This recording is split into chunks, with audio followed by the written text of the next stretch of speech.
Hello विद्यार्थियों, तो हम लोग लूसेंट जो है वो रिकॉर्ड करके आप लोगों तक पहुंचा रहे हैं और एक एक लाइन जो है वो आप तक आ रही है। यानी कि क्वेश्चन किस तरीके से पूछे जा सकते हैं लूसेंट से, किस तरीके से लूसेंट हमें याद करना है, इस सब पर मैं आप लोगों के सामने इस लूसेंट की एक एक लाइन को कवर कराऊंगा। तो चलिए आगे हम क्लास आगे कंटिन्यू करते हैं। जो हमने पिछली क्लास में पढ़ा था उसके आगे अब सभी लोग अपनी लूसेंट निकाल लें बाहर और लूसेंट निकालने के बाद उसको पढ़ना चालू करें। एक एक लाइन में आप लोगों को समझाता हुआ चलूंगा। तो चलिए चालू करते हैं उड़ान एकेडमी के इस यूट्यूब प्लेटफॉर्म पर। चलिए अगला जो टॉपिक है उसमें क्या दिया गया है, उसमें दिया गया है दर्शन की विचारधाराएं। अब ये दर्शन क्या है? देखो, दर्शन की अगर बात की जाती है तो इंग्लिश में इसको फिलॉसफी कहते हैं। यानी समय समय पर लोगों ने अपने अपने तरीके से धर्म को प्रेजेंट करने का काम किया। अब ये धर्म क्या होता है, किस आधार पर इस सृष्टि का निर्माण हुआ है और ये प्रकृति किन नियमों के अनुसार चलती है और इसे कौन चलाता है, इसके आधार पर दर्शन डिवाइड किए गए। और इस तरीके से दो तरह के दर्शन निकले, एक जिनको हम आस्तिक कहते हैं और दूसरे जिनको हम नास्तिक कहते हैं। आस्तिक वो जो कि रूढ़िवादी हैं। अब आस्तिकों में अगर बात की जाए तो वो जो ईश्वर की सत्ता को एक्सेप्ट कर लेते हैं, जैसे सांख्य दर्शन ईश्वर की सत्ता को एक्सेप्ट करता है, प्रकृति और पुरुष से ही इस सृष्टि का निर्माण हुआ है, ये इसकी विचारधारा है। योग ये अष्टांग योग पर विचारधारा रखता है, यानी कि योग पर आधारित है। न्याय ये भी एक दर्शन है, वैशेषिक एक दर्शन, मीमांसा एक दर्शन और वेदांत यानी कि उत्तरी मीमांसा। और इस तरह के 6 दर्शन हैं, सांख्य, योग, न्याय, वैशेषिक, मीमांसा और वेदांत। वेदांत को उत्तरी मीमांसा भी कहते हैं। इसी प्रकार से जो ईश्वर की सत्ता को एक्सेप्ट नहीं करते और अपने तरीके से इस प्रकृति के नियमों को बताने का प्रयास करते हैं, अपने तरीके से इसे प्रेजेंट करने का प्रयास करते हैं, वो नास्तिक कहलाते हैं। आस्तिक और नास्तिक में जो अंतर होता है, अगर मैं किसी से पूछूं कि कौन है आस्तिक और कौन है नास्तिक, तो आस्तिक और नास्तिक का जो अंतर होता है वो अंतर सिर्फ क्या है? अंतर है देवताओं की प्रामाणिकता को लेकर। यानी कि देवताओं के प्रमाण को लेकर जो इसे मानते हैं वो आस्तिक, जो इसे नहीं मानते वो नास्तिक हैं। यानी देवताओं की प्रामाणिकता को आधार बनाकर ही जो है इसे रखा गया है। अब मैं बात करता हूं कि अगर इस दार्शनिक विचारधाराओं में कौन कौन से आस्तिक हैं, तो बौद्ध धर्म, वैदिक धर्म की बुराइयों के विरुद्ध बौद्ध धर्म उत्पन्न हुआ और महात्मा बुद्ध ने बौद्ध धर्म को आगे बढ़ाया। जैन धर्म महावीर स्वामी के द्वारा किया गया, यह भी वैदिक कर्मकांड के विरुद्ध आया। लोकायत संप्रदाय ये भी कर्मकांडों के विरुद्ध आया। अज्ञान ये भी मुख्य रूप से जो नहीं मानता देवताओं की सत्ता को। और आजीवक संप्रदाय जो कि मक्खली गोशाल का है, ये भी जो है अपने तरीके से अपना दर्शन देने का प्रयास करता है, जो ये मानता है कि सब कुछ भाग्य पर निर्भर करता है, जो मनुष्य के भाग्य में लिखा हुआ है वही उसे प्राप्त होगा। और इस तरीके से ये आस्तिक संप्रदाय अस्तित्व में आए। तो चलिए हम चालू करते हैं एक एक चीजों को। लूसेंट अपने पास में रखिए। पिछली क्लासेस भी देखिए आप मेरी, जिसमें मैंने एक एक लाइन आपको जो है वो स्टार्टिंग से एक पेज से प्रारंभ की और मैं इसे पूरी लूसेंट आप लोगों को कवर कराऊंगा। ठीक है, चलिए रूढ़िवादी विचारधाराओं को यानी कि हम आस्तिक विचारधाराओं की बात करते हैं। पहली चीज मैंने पहली बोला कि ये देवताओं के प्रमाण को मानते हैं, यानी कि वेदों की प्रामाणिकता को मानते हैं, क्योंकि वेदों की रचना देवताओं ने की है ऐसा माना जाता है, ऋषि मुनि देवताओं के द्वारा की गई है। इसलिए वेदों की प्रामाणिकता पर जो है ये सवाल नहीं उठाते और ये मानते हैं कि ये जो है भगवान के द्वारा, देवताओं के द्वारा, ऋषि मुनियों के द्वारा ये लिखे गए हैं, यानी कि ये वेदों की प्रामाणिकता पर सवाल नहीं उठाएंगे। वेद मुख्य रूप से मोक्ष का रहस्य छिपाए हुए है। यानी मनुष्य का जब जन्म होता है और मनुष्य के जन्म के बाद जब उसकी मृत्यु होती है, तो मनुष्य की मृत्यु के बाद आखिर उसके जीवन का होता क्या है, तो इस पर यह कहा जाता है कि मनुष्य जो है उसके वेद जो हैं ये छुपाए हुए होते हैं कि मनुष्य जो है वो मोक्ष को प्राप्त करे और इसके अनुसार वेद मोक्ष के रहस्य को छुपाए हुए होते हैं, यानी कि मोक्ष की कल्पना लिए हुए होते हैं, और इन्हीं धर्म ग्रंथों के आधार पर हम मोक्ष को प्राप्त कर सकते हैं। पहली चीज, इसके 6 उपसंप्रदाय बताए गए हैं: सांख्य दर्शन, योग्य दर्शन, न्याय दर्शन, वैशेषिक, मीमांसा और वेदांत। इन सभी को मिलाकर कहा जाता है षट दर्शन। अब सांख्य विचारधाराओं पे बात करते हैं। पहली विचारधारा सांख्य विचारधारा। जैसे अगर पूछा जाए कि षट दर्शन में सबसे प्राचीन दर्शन कौन सा है, तो याद रखना सबसे प्राचीन दर्शन सांख्य दर्शन है। ये मुख्य रूप से प्रकृति और पुरुष के नियमों के आधार पर इस सृष्टि का निर्माण बताता है। इसलिए इसके अर्थ की अगर बात की जाए तो इसका अर्थ होता है गिनना। यह मुख्य रूप से 25 तत्वों की बात बताता है, और एक पुरुष और जोड़ दिया जाए तो 26 तत्वों के द्वारा यह बताता है कि इससे प्रकृति और मनुष्य के रूप में उत्पन्न हुए हैं। यह विचारधारा के अनुसार बाह्य प्रभाव या कारक नहीं होते। कोई बाह्य कारक नहीं होता है, कोई बाहर से सृष्टि का निर्माण नहीं करता है, बल्कि आत्मज्ञान ही मोक्ष की ओर ले जाता है। यानी कि इस सांख्य दर्शन का यह मानना है कि मनुष्य किसी बाह्य आवरण से नहीं, बल्कि खुद के अंदर छुपे हुए आत्मज्ञान से ही मोक्ष प्राप्त कर सकता है। इसे कोई और मोक्ष प्राप्त नहीं करा सकता। अगर उसे मोक्ष प्राप्त करना है तो स्वयं को जानना बहुत जरूरी है, और जब वो स्वयं को खुद जान जाएगा तो वो मोक्ष प्राप्त कर लेगा। और इस तरह आत्मज्ञान को ही मोक्ष माना गया है और मोक्ष की ओर ले जाता है।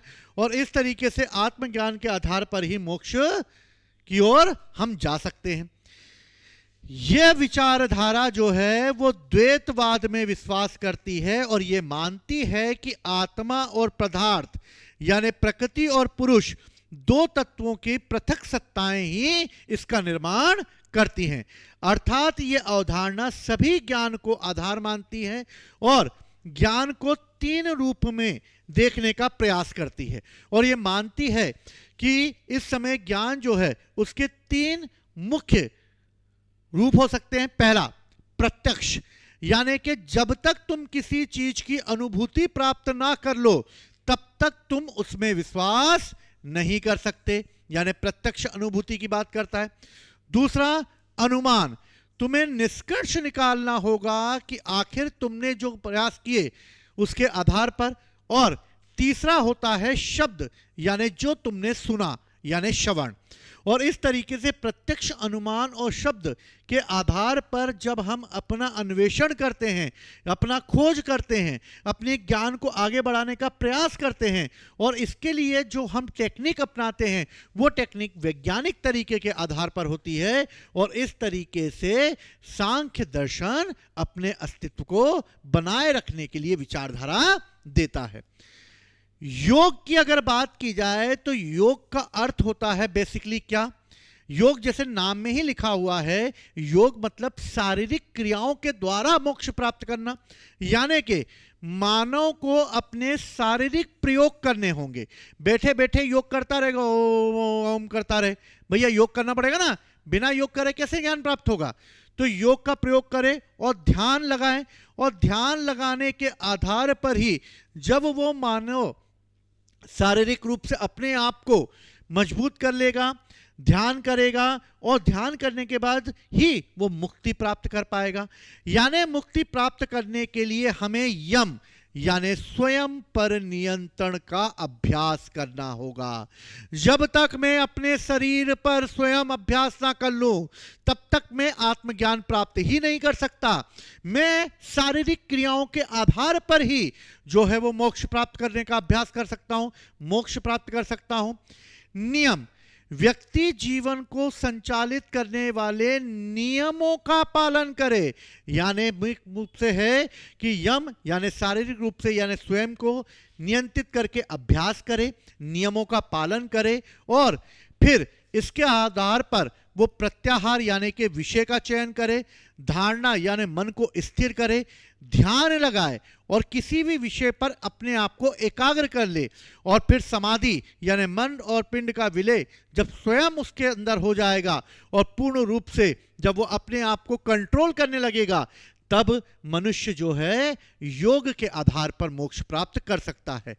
योग जो है वो पतंजलि के द्वारा दिया गया था और उनके आधार पर योग जो है वो 8 प्रकार की हो सकते हैं, अष्टांग विचारधाराओं पर हो सकता है और इस तरीके से मनुष्य जो है वो इसके आधार पर मोक्ष प्राप्त कर सकता है। न्याय, न्याय भी एक दर्शन है जो मुख्य रूप से गौतम के द्वारा दिया गया है। तो न्याय जो है वो किसके आधार पर है? गौतम ऋषि के आधार पर है। इसमें मुक्ति प्राप्त करने के लिए तर्क को आधार बनाया गया है। न्याय कहता है कि तर्क क्या है और तर्क के आधार पर ही चिंतन करके विश्वास किया जा सकता है। यह विचारधारा तर्क को सटीक मानते हुए निष्कर्ष, श्रवण और उपमा जैसे तर्क का समस्त साधनों का प्रयोग करके ही मनुष्य किसी भी समस्या के सत्यता की जांच खुद करे और जांच करने के बाद उसका यह मानना है कि ईश्वर ने ना केवल ब्रह्मांड की रचना की है बल्कि वह उसका पालन भी करता है और उसका संहार भी कर सकता है। और इस तरीके से गौतम का न्याय जो है वो तर्क पर आधारित है। सांख्य दर्शन जो है वो गिनती पर यानी के किस पर आधारित है? सांख्य दर्शन प्रकृति और पुरुष पर आधारित है। योग जो है वो शारीरिक चेष्टाओं पर आधारित है। ठीक, इसके अलावा न्याय जो है वो तर्क पर आधारित है। और अब आता है वैशेषिक। वैशेषिक का मानना है कि ये ब्रह्मांड की भौतिकता में विश्वास करता है और ब्रह्मांड जो बना हुआ है, ये पूरी सृष्टि जो बनी हुई है, ये पूरी सृष्टि 5 पदार्थों से मिली हुई है। 5 पदार्थों में अग्नि, वायु, जल, पृथ्वी और आकाश है। और इसी विचारधारा के अनुसार वैशेषिक दर्शन अपने इस वैज्ञानिक आधार को प्रस्तुत करते हुए ये परमाणु के सिद्धांत को यानी एटम की थ्योरी को विकसित करता है। और इस तरीके से वैशेषिक दर्शन जो है वो किस पर आधारित है? तो वैशेषिक दर्शन जो है वो ब्रह्मांड के इन 5 तत्वों पर आधारित है और इसलिए ये परमाणु के सिद्धांत को व्यक्त करता है। मीमांसा, मीमांसा का अर्थ होता है वास्तविक रूप से तर्कपूर्ण चिंतन करना, यानी विवेचन और अनुप्रयोग के आधार पर जो है इसका चिंतन करना है।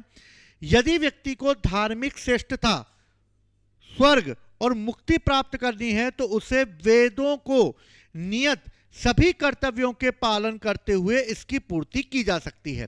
यानी मीमांसा दर्शन का यह मानना है कि तर्कपूर्ण चिंतन आवश्यक है, लेकिन यह तर्कपूर्ण चिंतन जो है वो वेदों की ही जो है छुपा हुआ है, यानी वेदों में ही ये छुपा हुआ है। इसलिए इस दर्शन का मुख्य बल वेदों के अनुष्ठानिक भाग पर अधिक है। यानी वेदों में जो भी कर्मकांड दिए गए हैं उन सभी कर्मकांडों का अगर आप पालन करते हैं तो पालन करके ही आप मोक्ष को प्राप्त कर सकते हैं। और इस आधार पर यह बताया गया है कि इस समय वेदों के अनुष्ठानिक भाग पर हमें ज्यादा बल देते हुए मुक्ति प्राप्त की जा सकती है। यानी वैदिक अनुष्ठानों का निष्पादन करना पुरोहितों की सहायता से ही संभव है, इसलिए पुरोहित ही जो है वो ये अनुष्ठान कर सकते हैं। इसलिए इस दर्शन में विभिन्न वर्गों के बीच एक सामाजिक अंतर भी निहित करते हुए इसमें सभी वर्गों की वेदता निश्चित की गई है। ब्राह्मणों के द्वारा इसका प्रयोग लोगों पर वर्चस्व स्थापित करने के लिए किया गया है और इस तरीके से यह विचारधारा उत्पन्न की गई। यानी कि मीमांसा जो है वो वेदों के कर्मकांड को महत्व मानती है, कर्मकांड के आधार पर ही करने की बात करती है। वेदांत, वेदांत दर्शन का आधार निर्माण करने के लिए वादरायण जो हैं उनके द्वारा ब्रह्मसूत्र या वेदांत सूत्र लिखा गया।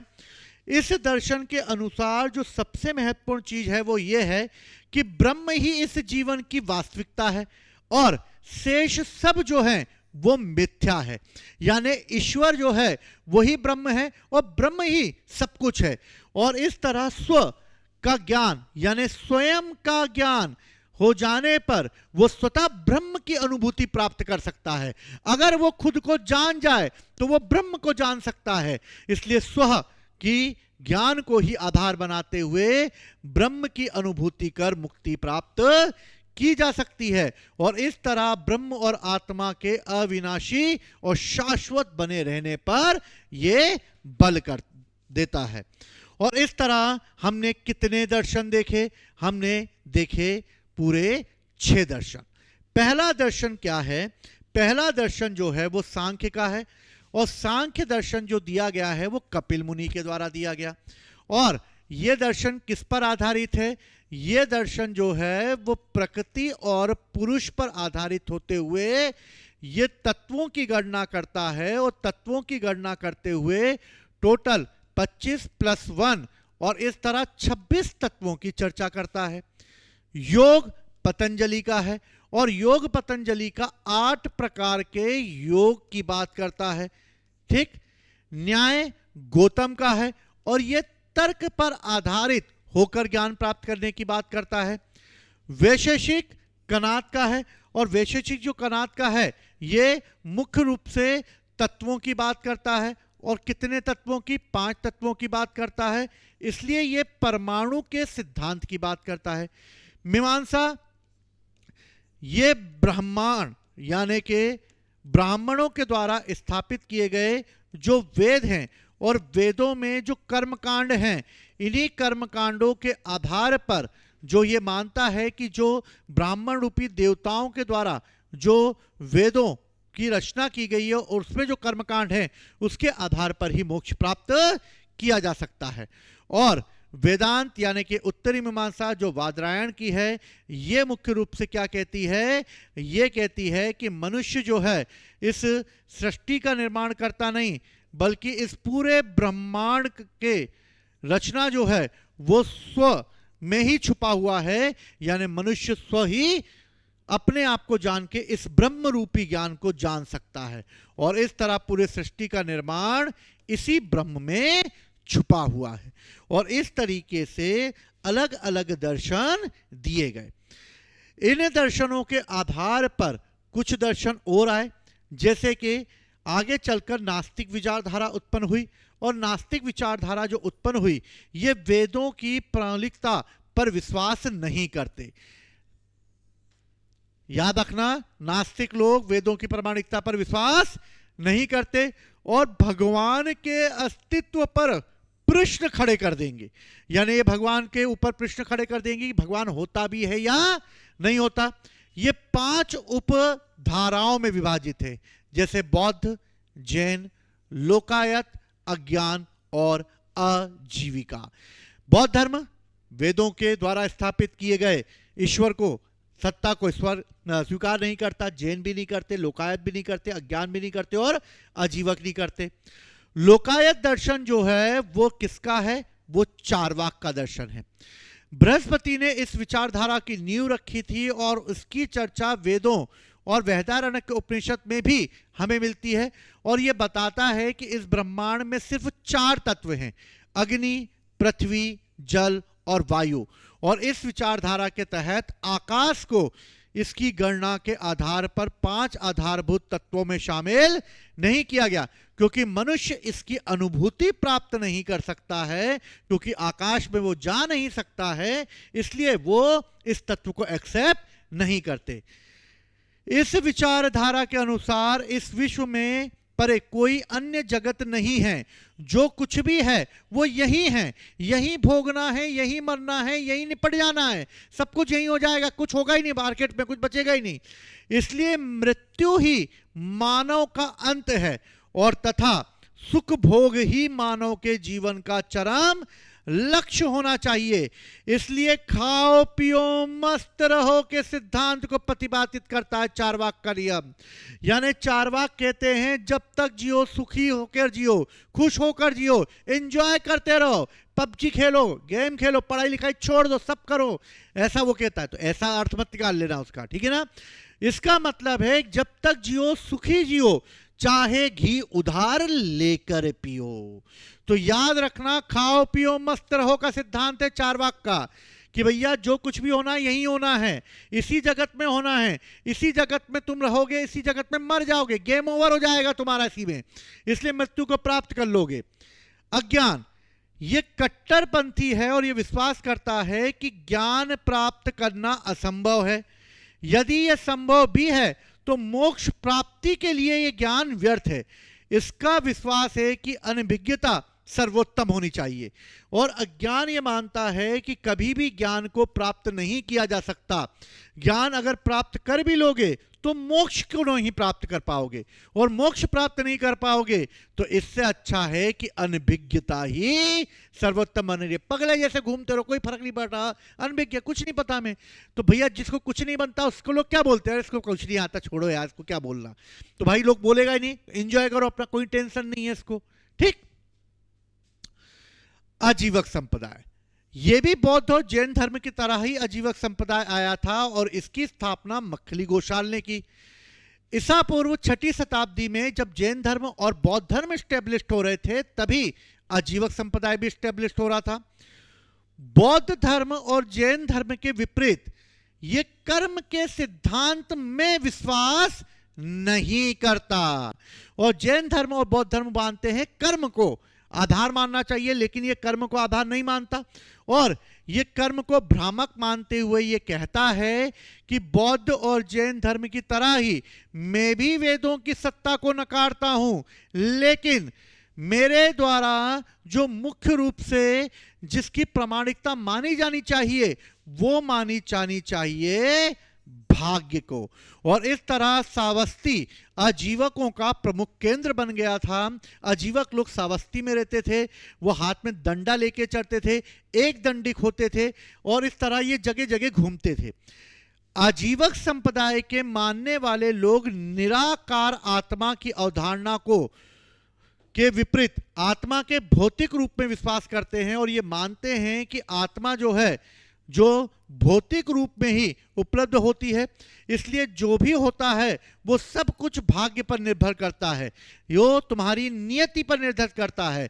यानी कि जो कुछ भी तुम्हारे भाग्य में लिखा गया है वो ही होकर रहेगा, चाहे तुम कितना भी प्रयास क्यों ना कर लो। तो बेसिकली जो ये दर्शन है, ये दर्शन इस बात को कहता है कि मनुष्य अपने जीवन में सब कुछ कर सकता है, लेकिन ये सब कुछ उसके भाग्य पर निर्भर करता है।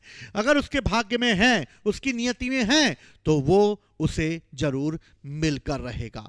और उसके अनुसार संसार की हर चीज भाग्य पर, नियति पर निर्भर करती है, और इस तरह मनुष्य चाहे कोई भी परिवर्तन नहीं कर सकता। जो है वो है, उसे वो चेंज करने की हिम्मत उसमें नहीं है। मनुष्य के स्वतंत्र इच्छा और कर्म का कोई महत्व नहीं पड़ता। मनुष्य चाहे जो कुछ भी कर ले, वो अपने भाग्य को नहीं पलट सकता।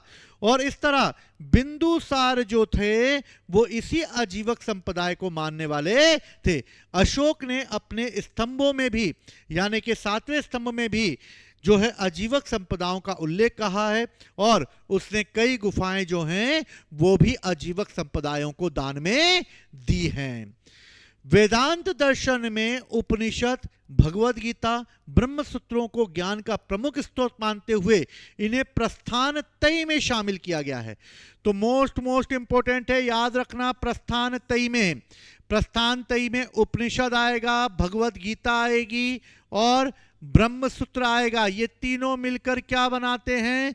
प्रस्थान त्रयी बनाते हैं। तो भगवद गीता, उपनिषद और ब्रह्म सूत्रों से मिलकर बनता है प्रस्थान त्रयी। ठीक है, तो ये हम लोगों ने दर्शन देखा। अगली क्लास में हम देखेंगे महाजनपदों का उदय, और देखेंगे किस तरीके से महाजनपदों का उदय हुआ है, और इस तरीके से हम लुसेंट को एक एक तरीके से, एक एक पॉइंट से देखेंगे।